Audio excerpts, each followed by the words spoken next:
Have you noticed that we are living in a time when there is a silent exodus from cities to the countryside? You may not have noticed it yet because this movement is not widely reported. It does not draw the attention of traditional media. It does not generate dramatic headlines. It is a subtle phenomenon, almost invisible, but it represents one of the deepest social transformations of our time.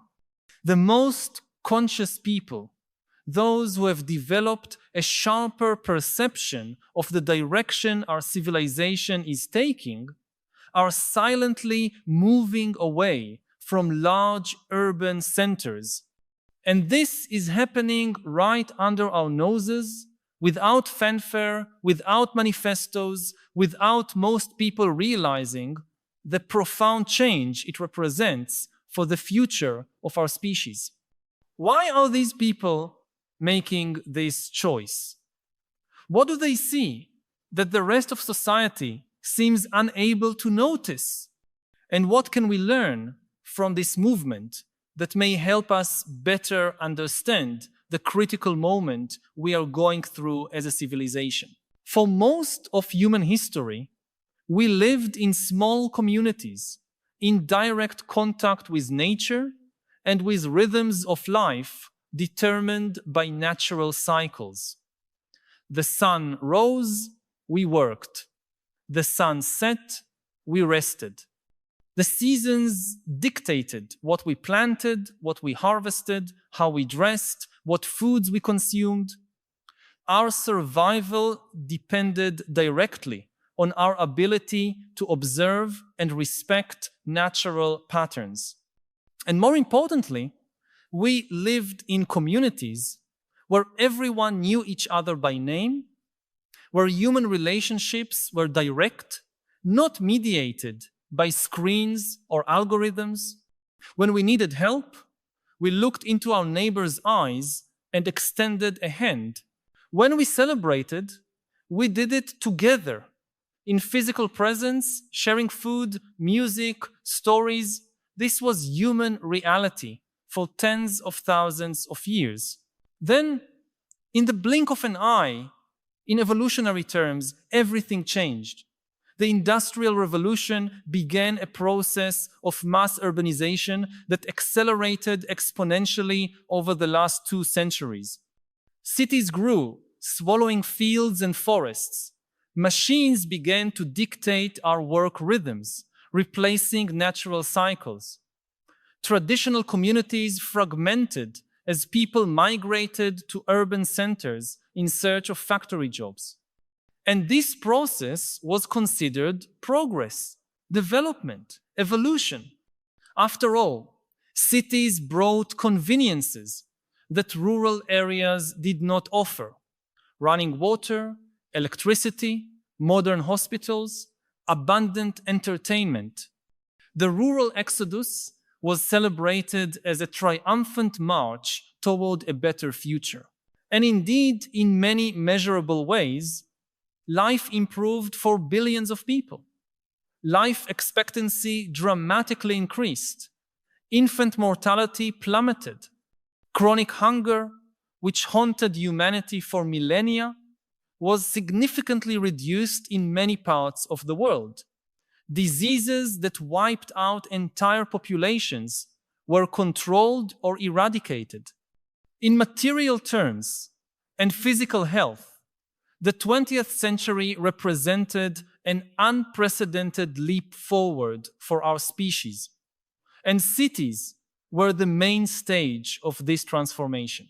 But something unexpected began to happen in recent decades. Amid material abundance, unprecedented digital connectivity, and almost infinite access to information, a new kind of poverty emerged, a scarcity of a different kind. We started to realize that we were losing something essential, something that cannot be measured in GDP statistics or human development reports. Rates of depression, anxiety, and suicide skyrocketed. In the richest and most technologically advanced societies, the feeling of loneliness became epidemic, even in densely populated cities where people literally live on top of each other in apartment buildings. The sense of existential emptiness, of lack of purpose and meaning, became a common complaint among people who have all their material needs met. What are we losing? What is missing in our hyper-connected urban lives that leaves us with the feeling that despite everything we achieved, something fundamental was left behind? Perhaps we are experiencing a form of spiritual and emotional malnutrition. Just as our bodies need certain nutrients to function properly, our psyche also has fundamental requirements for well-being. And our modern cities, with their frantic pace, superficial relationships, disconnection from nature, and increasingly artificial spaces, may not be providing the essential psychological nutrients that we need to thrive as whole human beings. This deficit manifests itself in various ways. We see it in the growing search for mindfulness practices. Yoga and meditation attempts to regain a sense of presence that modern life constantly sabotages with its many distractions and demands for multitasking. We see it in the growing popularity of spiritual retreats, often in natural settings, where people pay to temporarily escape constant connectivity and regain a sense of inner quiet. We see it in the increase of psychedelic use and other substances that promise transcendent experiences in a world that has become excessively materialistic and prosaic. All of these are attempts to recover something we feel we lost, even if we cannot always name exactly what it is. And it is in this context that the phenomenon of the awakened, quietly leaving the cities and seeking a simpler, more connected, more meaningful life in the countryside, emerges. We are not talking here necessarily about a religious movement or a specific sect. We are talking about people who, through different paths, came to the conclusion that the predominant lifestyle model in modern metropolitan areas is fundamentally unsustainable, not only ecologically, but also psychologically and spiritually. These are people who have felt on their own skin the hidden cost of living in environments that, despite all their material conveniences, seem deliberately designed to keep us disconnected from our natural rhythms, authentic human relationships, and a deeper sense of belonging and purpose.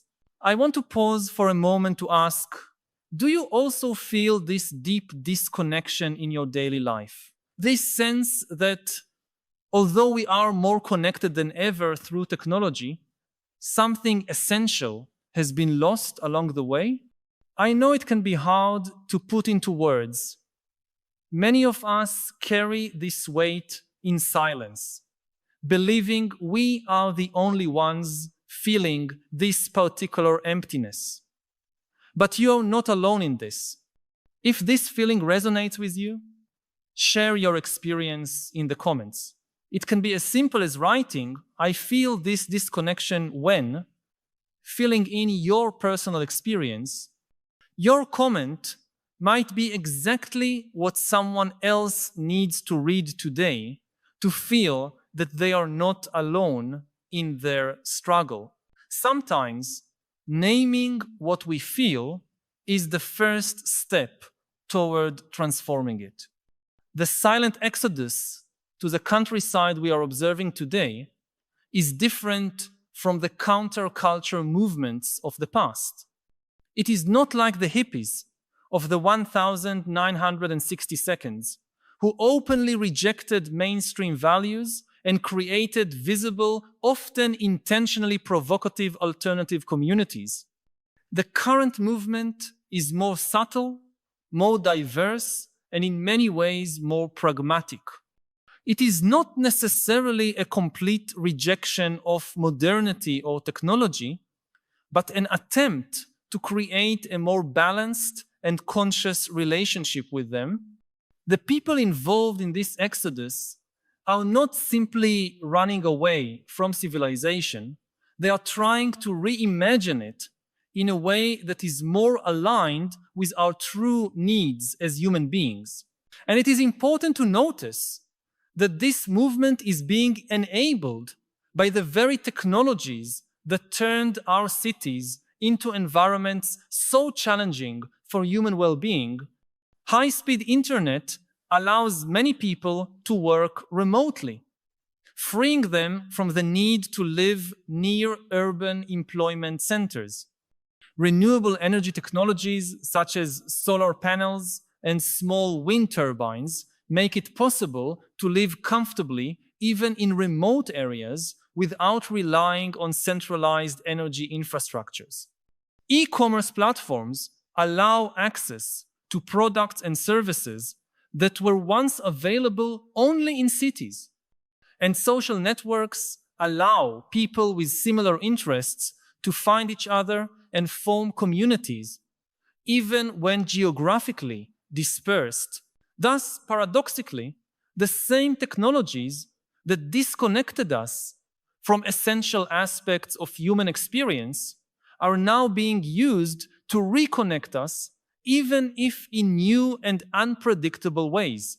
It is as if we are using the tools of modernity to heal the wounds that modernity itself inflicted on our collective psyche. And this is fascinating because it suggests that we do not necessarily need to choose between completely rejecting modern technology or fully surrendering to its most dehumanizing aspects. Perhaps there is a middle path, a way to integrate the best of both worlds. But what exactly are people seeking when they leave cities behind? What do they hope to find in the countryside that they cannot access in urban environments? Certainly, it is not just about cleaner air or cheaper rent, although these factors may play a role. What is at stake here is something deeper, more fundamental to the human condition. First, there is a search for reconnection with the Earth's natural rhythms. Living in cities, especially modern metropolises that never sleep, we almost completely lose sensitivity to nature's cycles. We rarely notice the phases of the moon, the subtle seasonal changes, the migratory patterns of birds. Our bodies are subjected to artificial light that confuses our circadian rhythms, artificial climate control that isolates us from temperature variations, industrialized food that disconnects us from plant growth cycles. This disconnection from natural rhythms has profound consequences for our physical and mental health. Even if we do not always consciously perceive it, people who move to the countryside often report an almost immediate sense of relief when they re-establish contact with natural cycles. Waking up with the sunrise instead of a blaring alarm clock, directly feeling seasonal changes instead of merely adjusting the thermostat, growing at least part of their own food, actively participating in the miracle of growth instead of simply buying anonymous plastic-wrapped groceries at the supermarket. These reconnections with Earth's rhythms are not luxuries or romantic ideals. They are fundamental recalibrations of our relationship with the natural world from which we evolved and to which our bodies and minds still respond deeply, even if our techno-industrial culture tries to convince us otherwise. Second, there is a pursuit of more authentic and meaningful human relationships. In large cities, it is common to know hundreds or even thousands of people on a superficial level, yet have truly deep relationships with almost no one. We constantly meet people, but these encounters are often brief, transactional, mediated by specific social or professional roles. Urban anonymity, which on one hand offers a form of freedom, on the other hand can create a type of existential isolation where we are perpetually surrounded by strangers, even when physically close to them. Digital communication technologies exacerbate this tendency, creating the illusion of connection while often only amplifying loneliness in smaller rural communities. It is harder to maintain this kind of anonymity. People know each other not only in a specific context, but in multiple dimensions of their lives. The baker is not just a baker, he is also the father of a child at the local school, the neighbor who helps repair the fence, the amateur musician who plays at the community festival. This multidimensionality of relationships creates a denser and more resilient social fabric, where people are seen and acknowledged as whole human beings, not just as functions or specific roles. And this visibility, this mutual recognition, satisfies a fundamental human need to be truly seen and known by others. Third, there is a search for a more direct and meaningful relationship with the basic necessities of life. In modern cities, we rarely think about where our water, food, and energy come from. These fundamental elements of our survival reach us through systems so complex and opaque that they become almost magical in their invisibility. We turn on the faucet and water flows, flip a switch and the light turns on, go to the supermarket and shelves are full. We do not need to think about watersheds, soil, nutrient cycles, or global supply chains. And this convenience carries a hidden price. We lose the sense of direct connection with the natural systems on which our life depends. Many of the people who are choosing life in the countryside seek to re-establish this direct connection, not necessarily trying to become completely self-sufficient, which would be an unrealistic goal for most, but seeking a clearer understanding and a more active participation in the processes that sustain their lives. Growing a garden, collecting rainwater, generating part of their own energy with solar panels, building with local materials, participating in community composting systems. These practices are not just hobbies or curiosities. They are ways of reconnecting with the material reality of life on Earth, a reality from which we have dangerously distanced ourselves in our hyper-mediated urban environments. And it is important to understand that this search is not motivated only by naive romanticism or nostalgia for an idealized past. Many of the people who are making this transition are highly educated, technically sophisticated, and deeply aware of the global challenges we face as a species. They are not simply running away from the problems of the modern world. They are actively seeking and experimenting with alternative solutions. They are building living micro-laboratories of different possibilities for the human future at a time when our dominant civilizational model shows increasingly clear signs of unsustainability, because the truth is that our megacities, with their dependence on fossil fuels, their extensive globalized supply chains, their centralized water and energy systems, their disconnection from natural cycles are extremely vulnerable to disruptions.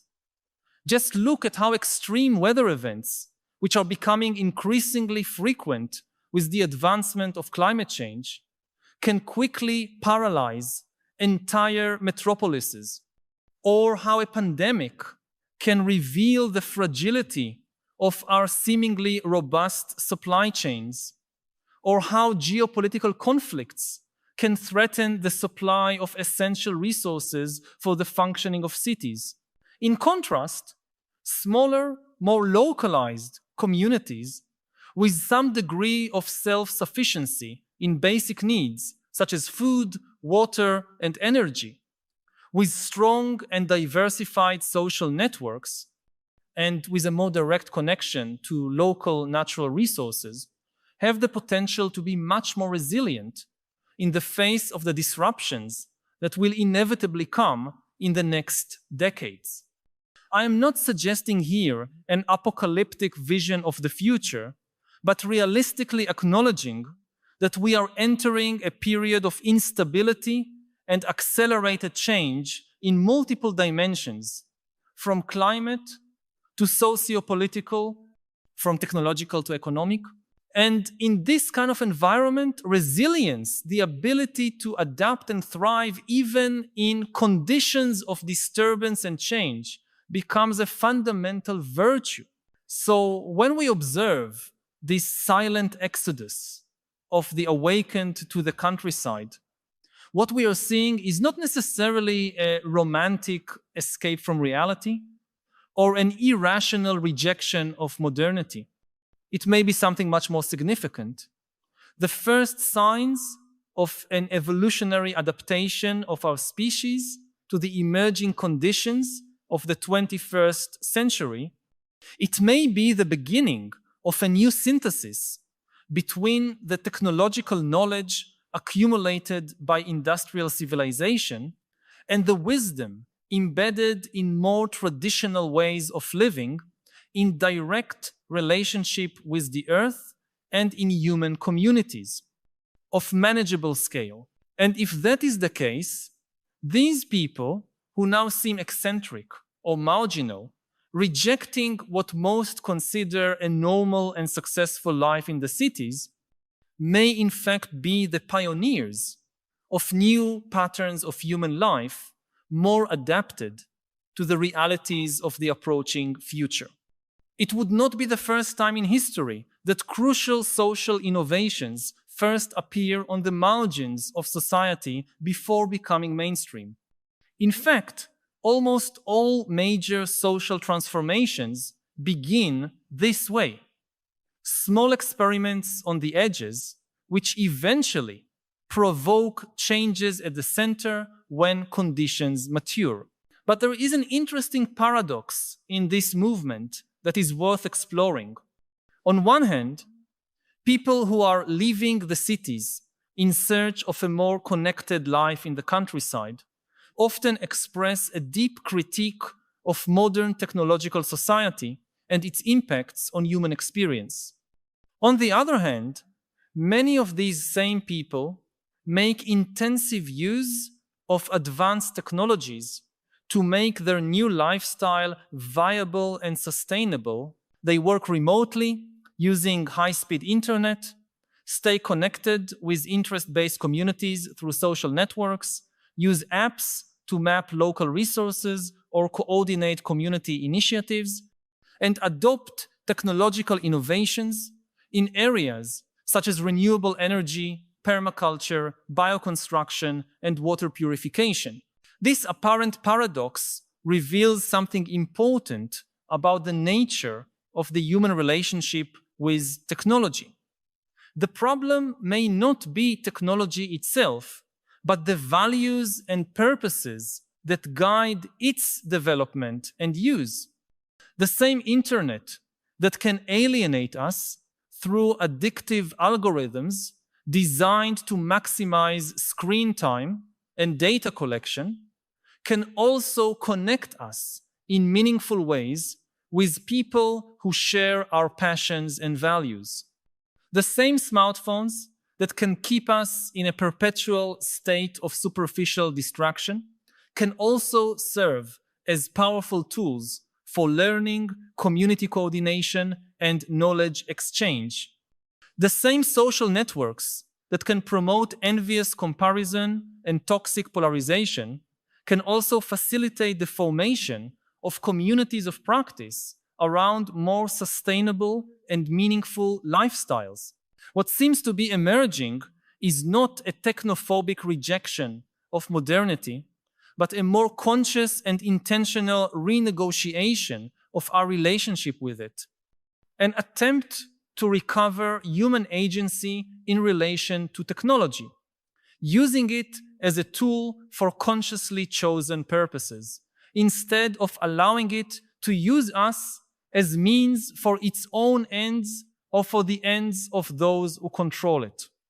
A search for ways to integrate the best of modern innovations with the best of traditional wisdom, creating new and potentially transformative syntheses. And this brings us to a crucial question. Why does this significant movement remain relatively invisible to mainstream society? Why, despite involving a growing number of people and potentially pointing to important paths for our collective future, does it receive no significant attention from the media, academia, or the institutions that shape public discourse? Part of the answer is undoubtedly in the dispersed and decentralized nature of the movement. There is no central organization, a single manifesto, a charismatic leader, or a clearly defined collective identity that the media can easily identify and label. It is countless individuals and small groups making similar choices for diverse reasons, connected more by affinities of values and practices than by formal structures. Another part of the answer lies in the dominant economic and political interests, which have little incentive to draw attention to viable alternatives to the hyper-connected and hyper-consumerist urban lifestyle model. Our economies are deeply dependent on specific patterns of consumption, work, and social organization that would be potentially threatened if a significant number of people began seriously questioning these structures and experimenting with alternatives. But perhaps the deeper reason for the relative invisibility of this movement is that it challenges some of the most fundamental and rarely questioned cultural assumptions of our civilization. The idea that progress is linear and inevitably leads us from rural to urban, from traditional to modern, from local to global. The belief that human happiness is directly correlated with material wealth and access to technological conveniences. The assumption that the constant rise of technological complexity and organizational scale is both inevitable and desirable. These narratives are so deeply embedded in our culture that alternatives tend to be classified as reactionary, regressive, or simply unrealistic. And yet, if we look more closely at the available evidence on human well-being, life satisfaction, mental health, and social connection, we find little support for these assumptions. The richest people are not always happier. The most technologically advanced societies do not always have the highest levels of psychological well-being and may even show higher rates of depression, anxiety, and suicide. Megacities do not always provide richer or more meaningful social connection than smaller communities.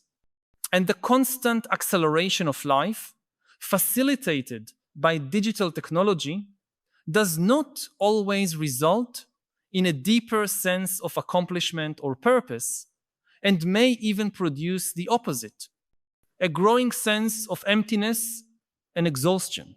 Perhaps what we are witnessing with this silent exodus to the countryside is actually the beginning of a more fundamental questioning of these dominant cultural narratives.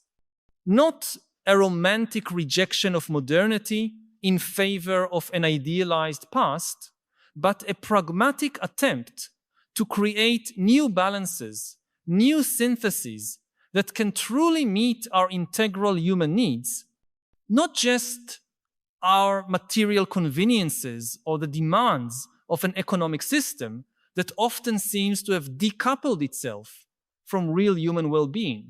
And this brings us back to the central question: what can we learn from this movement? What insights does it offer that may be relevant not only for those who are choosing to leave the cities, but for all of us who are navigating the complexities and contradictions of contemporary life? Perhaps the most important lesson is the need for a more conscious and intentional posture regarding how we live.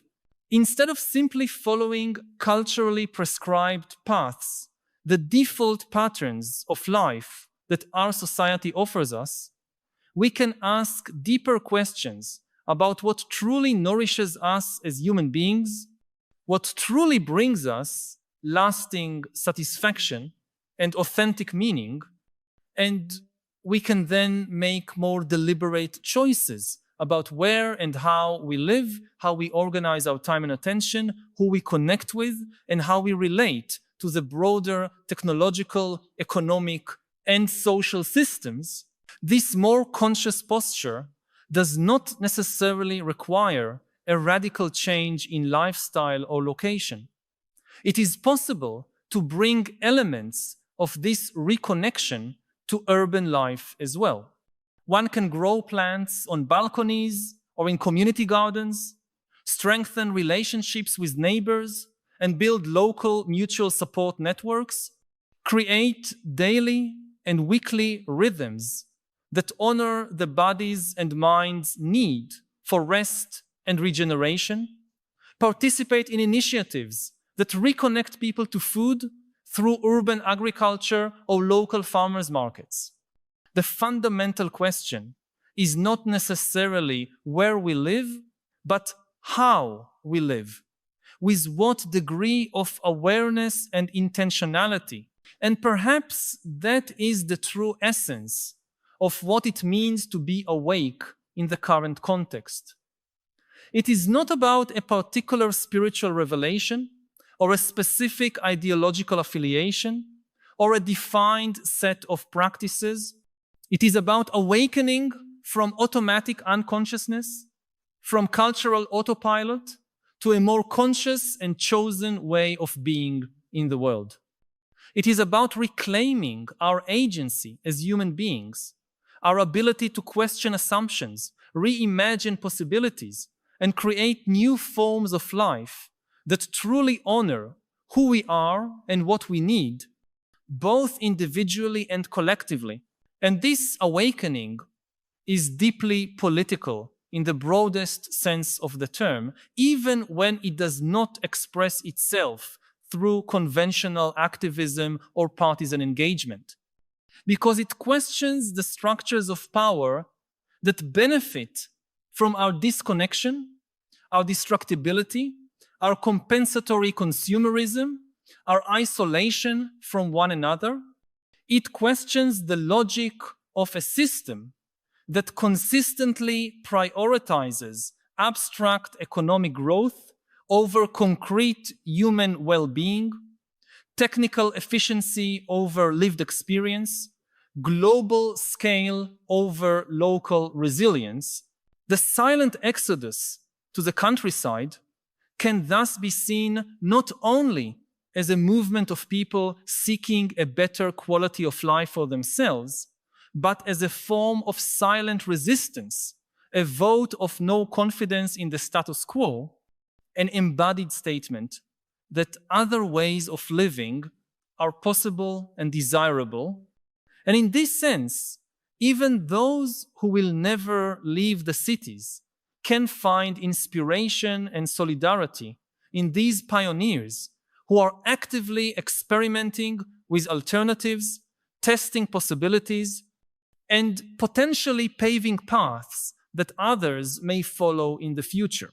I need to ask, as we explore these ideas together, at what moments in your life do you feel this search for meaning most intensely? The one we're discussing here, those moments when the distractions fall away and you wonder if you are living according to what truly matters. I know that many of us keep these questions to ourselves, perhaps out of fear of seeming too intense, too philosophical, in a world that values the superficial and the immediate. But here, in this space, your deep reflection is welcome. Share in the comments. I question the meaning of my life when your honesty may illuminate the path of someone who is going through the same existential crossroads, showing that we are not as alone as we think in our deepest questions. It is fascinating to observe how major transitions in human history are rarely perceived in real time by most of the people who lived through them. Peasants who witnessed the beginning of the Industrial Revolution likely did not understand they were witnessing a fundamental transformation in human organization that would eventually change every aspect of life. The first people to use the internet in the 1980 seconds and 1990 seconds could hardly imagine how this technology would radically reconfigure society in just a few decades. Likewise, it is possible that we are now in the early stages of an equally profound transformation, whose full meaning will only become apparent to future historians looking back. Perhaps what we are witnessing is not merely a marginal adjustment in human settlement patterns, but the beginning of a more fundamental reorientation of our relationship with technology, with nature, with work, with time, and with each other. A reorientation that may eventually affect even those who would never consider leaving the cities, as new values, practices, and possibilities gradually spread from the periphery to the center of culture. And perhaps the most significant aspect of this movement is not the fact that people are moving geographically, but what this shift represents in terms of a search for more integrated and harmonious forms of human existence. The desire to live not only as consumers or producers in an abstract global economy, but as whole human beings embedded in specific places, in direct relationship with the natural cycles and local communities that sustain our lives. The yearning to recover dimensions of human experience that were marginalized or suppressed by industrial modernity, not out of romantic nostalgia, but out of a pragmatic recognition that these dimensions are essential for our flourishing as a species. Ultimately, the movement of the awakened toward the countryside can be understood as part of a broader search for ways of living that are simultaneously ecologically viable, psychologically fulfilling, and spiritually meaningful. A search that becomes increasingly urgent as the limits and contradictions of our current civilizational model become more evident, not only intellectually, but as a lived experience for a growing number of people. And in this sense, even if you never consider moving to the countryside, even if your life remains firmly rooted in the urban context, there are valuable lessons to be learned from those who are exploring alternative paths. Because the fundamental questions they are addressing through their geographic shift are questions that all of us face, regardless of where we live.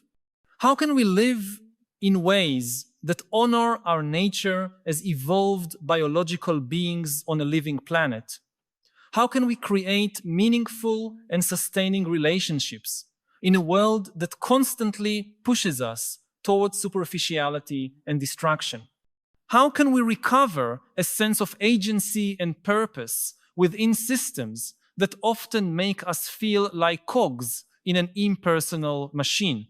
The answer to these questions does not lie in a universal solution or a single model of a good life, but in a continuous process of experimentation, learning, and adaptation, both individually and collectively. The challenge is not to find a definitive answer, but to be willing to ask the questions, to question what is taken for granted, and to imagine possibilities beyond the confines of conventional thinking. And perhaps this is the true meaning of the awakening at the root of this movement. Not an arrival at a final state of elevated consciousness, but a commitment to an ongoing process of questioning, discovery, and growth. A commitment that can be lived in countless different ways, adapted to the unique circumstances, needs, and possibilities of each person and community.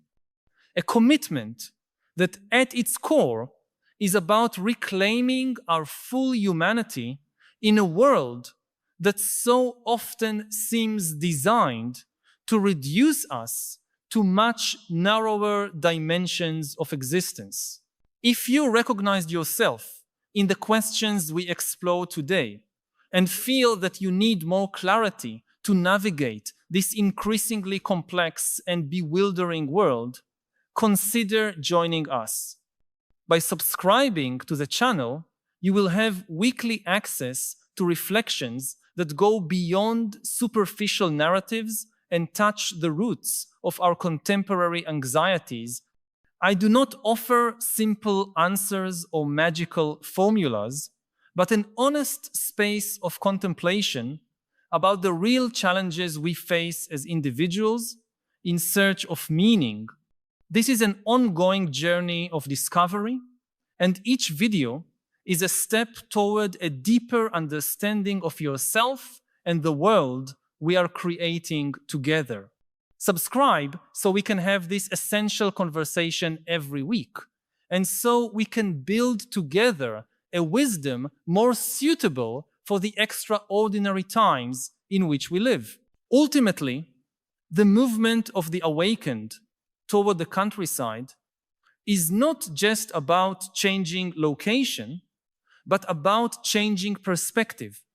It is about recognizing that what is often presented as inevitable progress may in fact be only one among many possible paths for human development. It is about reclaiming the ability to imagine and create viable alternatives to the dominant models of life, work, community, and relationship with the earth. And in this sense, regardless of where we choose to live physically, we can all participate in this awakening to richer possibilities of human existence. The real question is not countryside or city, but how can we live in ways that genuinely honor who we are and what we need as complete human beings wherever we are.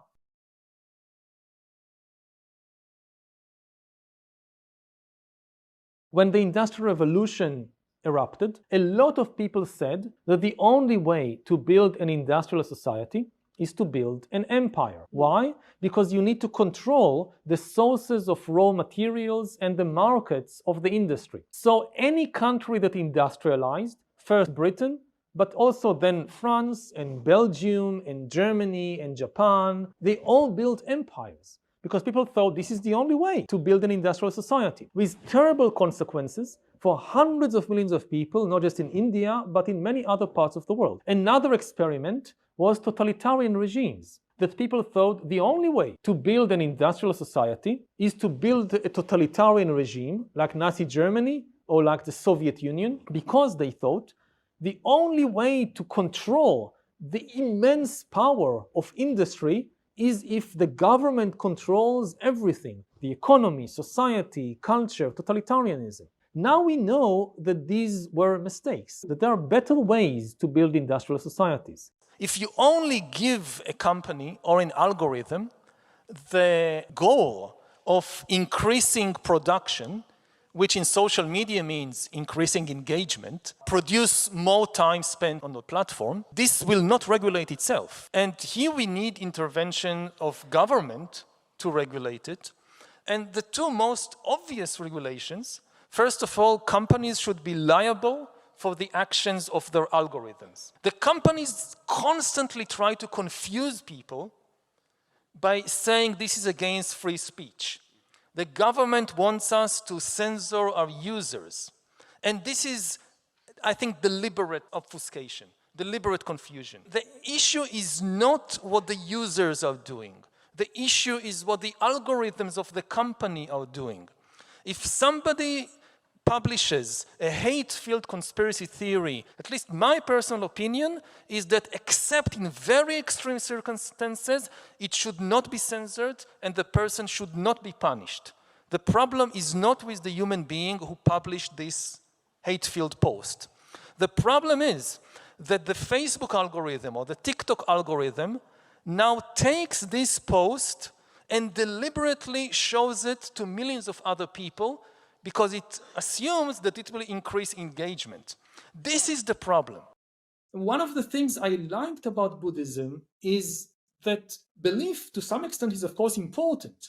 If you don't believe that going to a meditation retreat will help you in some way, you won't go there. But the belief in itself doesn't do anything for you. It's your ability to actually observe the reality without reaction, without judgment, to just see things as they are. This is what liberates.